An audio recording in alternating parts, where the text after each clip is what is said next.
Fala galera, Timó Online, e dessa vez eu não trago uma notícia triste, mas também não é uma notícia feliz.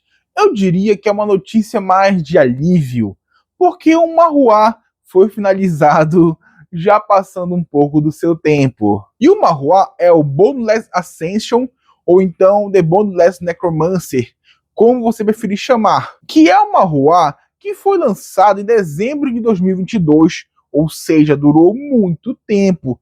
São aí 3 anos e pouco. É um bom tempo. E foi finalizado semana passada no capítulo 177. E ele tem um final, é um final ok, é um final que já não era sem tempo. Essa é a maior crítica a esse Marruá. Ele é um Marruá que começou muito bem, mas muito bem mesmo. Ele foi extremamente popular naquele final de 2022 e começo de 2023, muito popular mesmo, arte bonita, uma história legal, ainda mais para aquela época, era uma história diferente, que trazia coisas diferentes, usava muito do clichê? Usava, mas também conseguia se diferenciar em algumas coisas. Só que aí, com o passar do tempo, ele foi ficando enrolado, chato, repetitivo, e a arte, na minha opinião, ficou muito feia. As proporções, o design de personagens, horríveis. Sinceramente, é um Marruá que se perdeu ao longo do tempo. E conforme os anos foram passando, o Marruá também foi perdendo público. Então, por isso que ele já foi logo finalizado, porque ele teve seu final. A história acabou, não tem mais para onde ir. Já não tinha muito tempo, o autor só estava enrolando, enchendo uma linguiça para conseguir render mais. Só que ali, pronto, batalha final, luta final, e depois de 4 anos, na luta final, é quando o protagonista finalmente utilizou o seu poder de Necromancer. E isso que gerou muita crítica, porque o protagonista é o Necromancer. Logo no primeiro capítulo mostra Necromancer.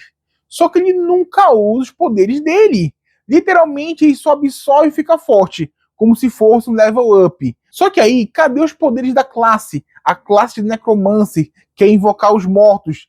Isso era motivo de crítica a todo momento.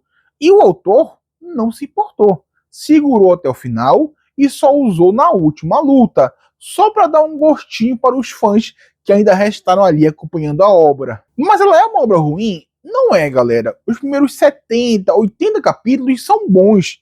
Primeiros 50, muito bons. Só que ela é uma obra clichê que, com o passar dos anos, foi ficando ainda mais clichê. É uma obra monótona, se posso dizer assim. No começo tinha um diferencial, tinha coisas que faziam você querer lê-la. Só que agora não tem mais. É literalmente mais do mesmo que nós já vimos diversas e diversas vezes. Então posso dizer que se perdeu um pouco no caminho. Mas ainda assim, galera, na minha percepção, é uma obra que vale a pena dar uma chance, vale a pena ler, porque ela tem muito capítulo bom e a história é bem legal. A evolução da história, até certo ponto, é muito boa. Só que quando tu vê que realmente acabou a história ali, e o autor começa a enrolar bastante, é que começa a ficar ruim. Mas não dura muito tempo porque foi finalizado. Então, vale a pena. Ainda vale a pena dar uma chance. E para quem não conhece, vou falar uma sinopse bem rápida. Protagonista, um cara comum, os pais dele foram mortos por criaturas que saíram de dungeons, então ele resolveu virar um caçador. Só que ele passou nisso 7 anos treinando, 7 anos se fortificando e não chegou a lugar nenhum. Nunca conseguiu passar nos testes para conseguir uma licença, nem mesmo a de rank F. Ou seja, ele era só um humano comum. Mas depois de tantos anos, por persistir tanto, ele ganhou uma oportunidade. Apareceu uma janela de status na sua frente que o levava para uma torre de provações. E lá ele poderia escolher a dificuldade que iria enfrentar essas provações. E lógico, ele escolheu a dificuldade mais difícil. E a partir dessa torre, passando as provações, ele vai ganhando recompensas, ganhando poderes, ficando cada vez mais forte. Então a história se dividia nesses 2 cenários, dentro da torre e fora da torre.